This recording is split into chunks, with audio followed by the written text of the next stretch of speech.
Église Christ vit en moi et Église Parole Vivante présente.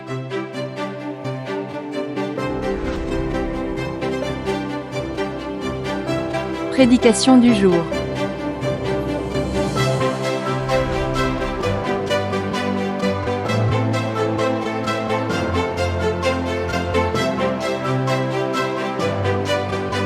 Avec le pasteur Jean.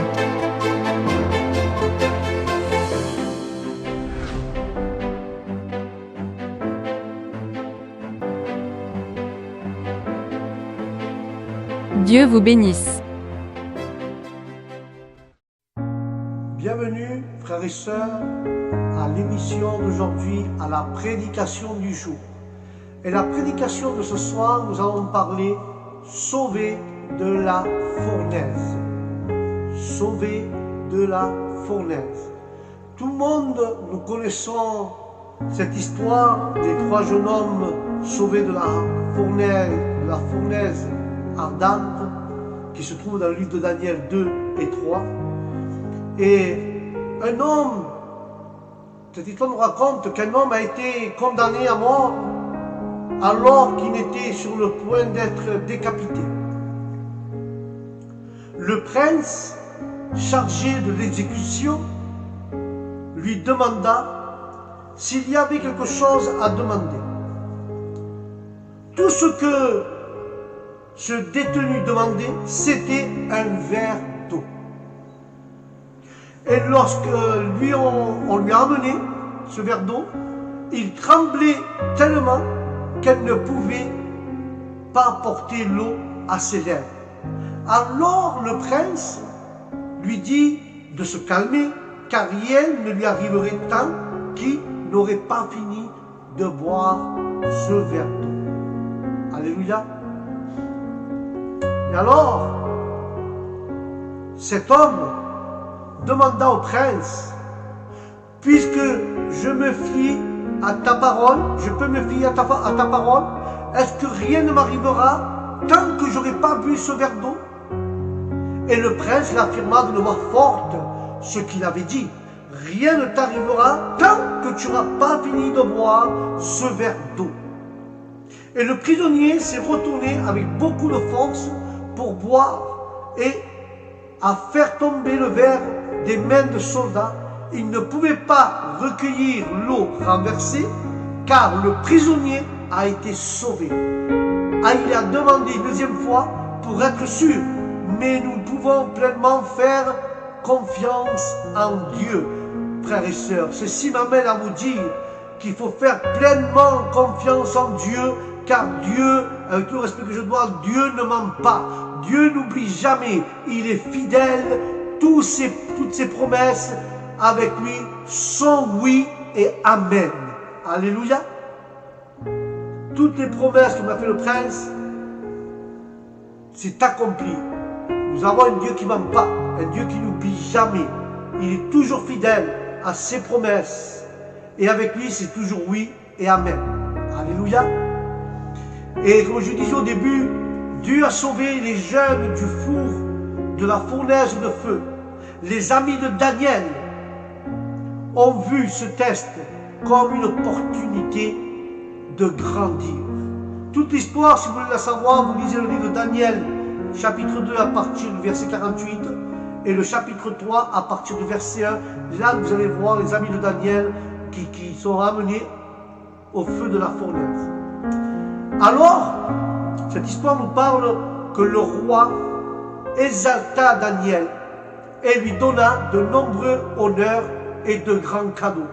Et il le nomma gouverneur de toute la province de Babylone et chef suprême de tous les sages. Alors Daniel demanda au roi et obtient qu'il confie la direction du roi, les affaires de la province, à Shadrach, à Meshach et à Abednego. Et le roi Nabuchodonosor fit une statue en or. Et chacun devait adorer l'image, et quiconque ne le fera pas serait jeté dans la fournaise de feu. Et nous voyons dans cette histoire, frères et sœurs, que ces trois jeunes hommes, ces trois amis de Daniel, étaient en bonne santé. Ils étaient bénis, ils étaient confortables et s'occupaient des positions privilégiées. Mais un jour, l'idée du roi Nabuchodonosor de fabriquer une statue en or et d'en établir le culte, alors tout le monde devait se prosterner et adorer cette image de 30 mètres de haut et de 3 mètres de large. Le tout est fait en or, soit environ 30 kilos d'or. Certains prétendent qu'il pourrait s'agir d'une réplique du roi Nabuchodonosor lui-même ou de Bel, qui était son idole ou son dieu démon, que Dieu le réprimande, d'après les commentaires. Alors là, l'histoire nous raconte qu'il devait garder à l'esprit que ces jeunes étaient de Babylone, très loin d'Israël. Ils pouvaient penser, personne ne les sauvera. Ils étaient jeunes, ils ne pouvaient pas penser. Parfois, ce sont des jeunes qui font ce genre de choses. Ils étaient peu nombreux. Ils pouvaient penser. Ce ne serait pas un si mauvais témoignage. Après tout, ils n'allèrent pas de se saouler, etc., etc. Ces jeunes avaient un chef. Leur chef était Daniel. Mais il n'était pas là. Peut-être était-il absent pour ses tâches administratives. Mais il pourrait penser, si nous ne le faisons pas, nous allons perdre nos privilèges. Ou il pourrait prendre cela comme une plaisanterie et dire, ne soyons pas si religieux, il n'y a rien de mal à cela.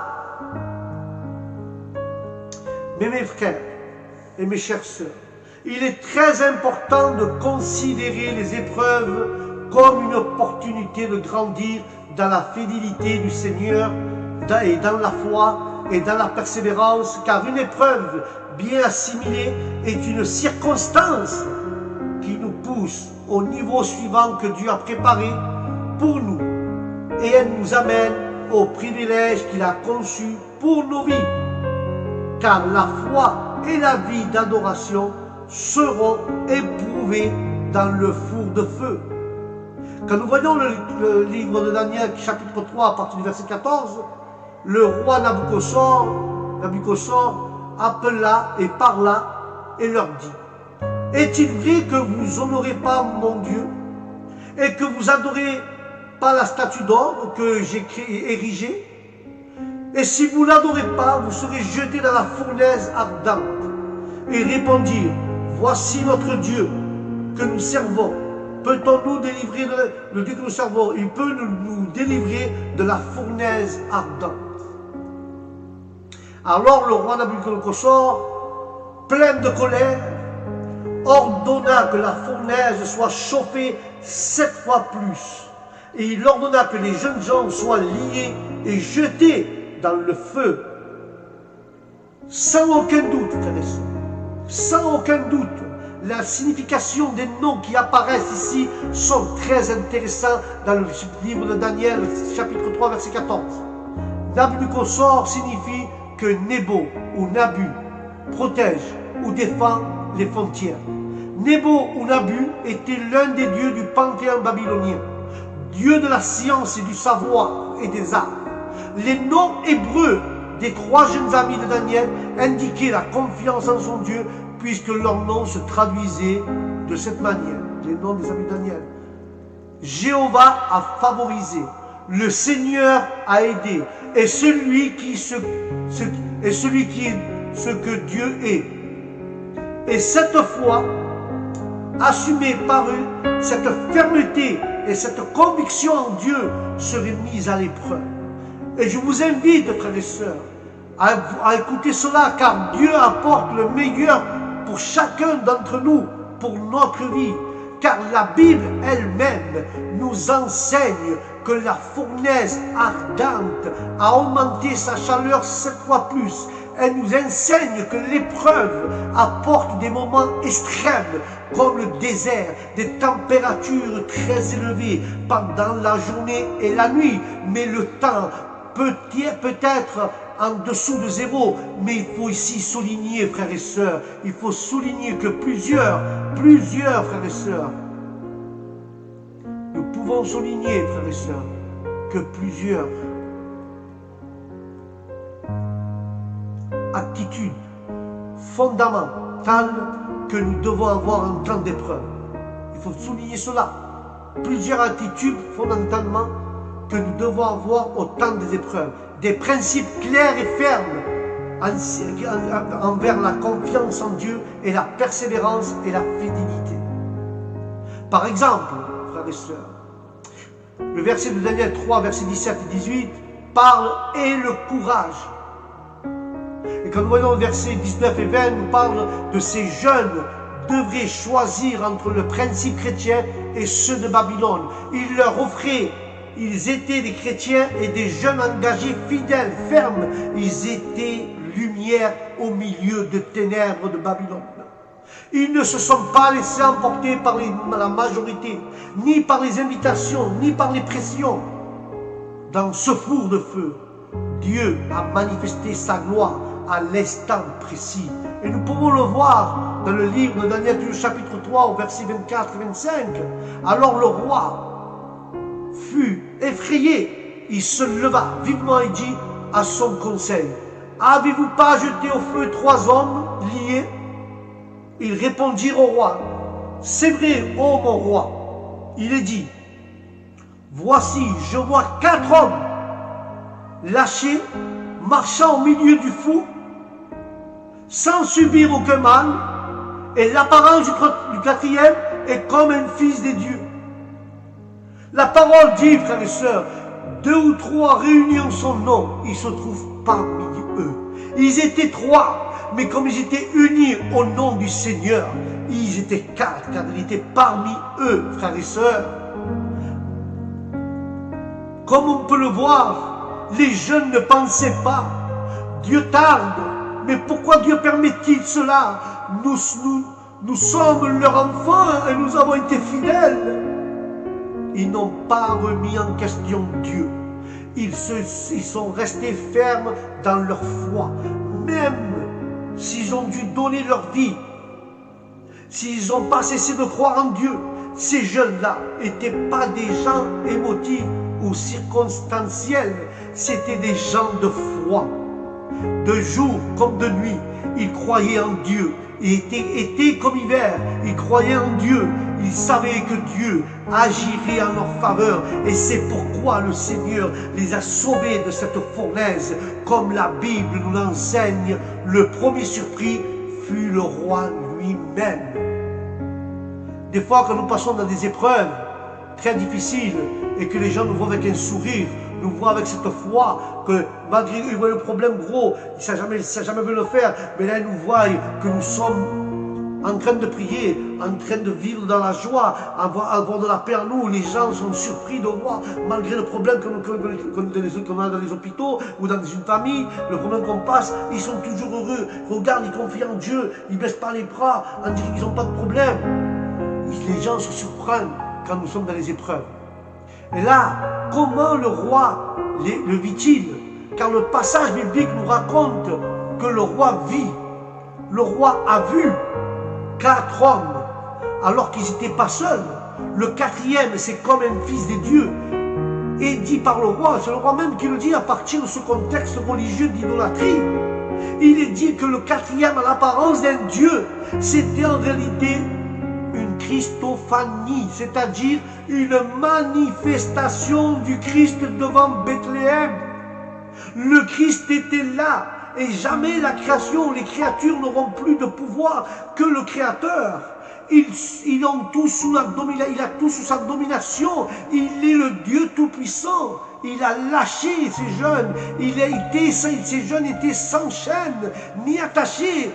Pas rien du tout, car Dieu le Tout-Puissant était avec eux. Quand Dieu est là, il n'y a aucune chaîne qui peut nous retenir. Il n'y a personne qui peut nous attacher. Quand Dieu est là et il nous bénit et il nous fait passer le problème sans chaîne, sans rien. Nous sommes libres. Il n'y a pas de malédiction ni de lien que notre Dieu ne puisse pas briser, car son pouvoir il a le pouvoir sur toutes choses. Il marche en réalité. Ces jeunes étaient en promenade, ils se consolaient au milieu de la tribulation. Le terme en hébreu utilisé ici, shalak, qui signifie aussi marche, mais l'objectif de l'ennemi était de les faire souffrir, mais Dieu nous fait jouir et vaincre tous les obstacles en son nom. Alléluia. Et au milieu du feu, ces jeunes, au milieu du feu, les jeunes étaient au milieu de la difficulté, au milieu des ennemis, au milieu de l'épreuve. La chaleur était impressionnante et mortelle, mais la présence de Dieu a transformé la circonstance parce qu'ils marchèrent avec le Seigneur. Et le Seigneur est notre bouclier et notre force à tout moment, sans subir aucun préjudice au nom de Jésus. Alléluia. Ici, nous pouvons voir la projection et la protection et la couverture de Dieu à tout moment. Et c'est pourquoi le Seigneur dit, quand tu traverseras les eaux, je serai avec toi. Et si près des fleuves, ils vous submergeront pas. Si vous êtes près des fleuves, ils ne vont pas vous submerger. Si vous passez par le feu, vous ne serez pas brûlés. Et la flamme ne vous brûlera pas. Car moi, Jéhovah, ton Dieu, le Saint d'Israël, je suis ton sauveur.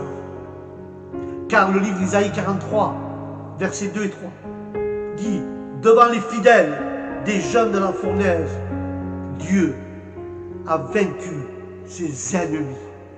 Et que nous voyons Daniel 3,26, alors que le roi s'approcha de la porte de la fournaise et dit à Shadrach, à Meshach et à Abednego, serviteurs du Dieu très haut, sortez. Et ils virent alors Shadrach, Meshach et Abednego sortir du milieu de la fournaise du feu, et le feu n'avait eu aucun pouvoir sur leur corps, ni sur leurs cheveux, ni sur leurs vêtements. Ils étaient intacts. Et même eux n'avaient pas le pouvoir, ni l'odeur du feu.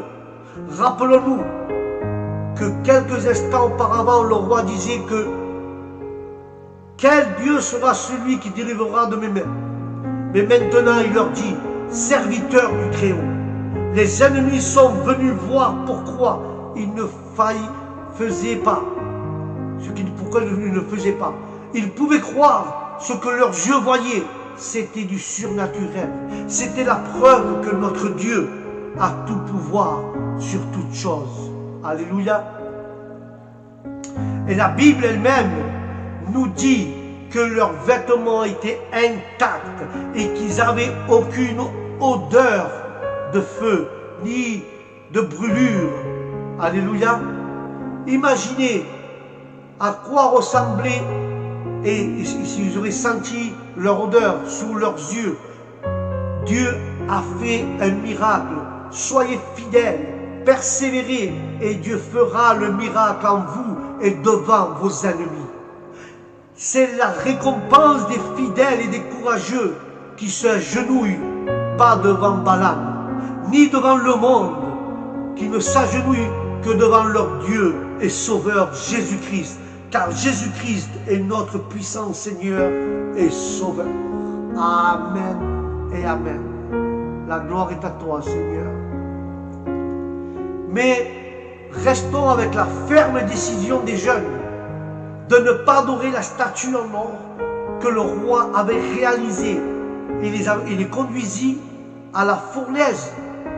Mais ces jeunes, les amis de Daniel, avaient appris à faire confiance en Dieu et en leur foi, qui les a conduits à espérer uniquement à la puissance et dans les soins de Dieu. Et le Seigneur ne les a pas déçus. Nous nous invitons à croire et à placer votre confiance en Dieu comme ces jeunes, car Dieu a montré sa gloire chez les jeunes amis de Daniel en les délivrant de la fournaise.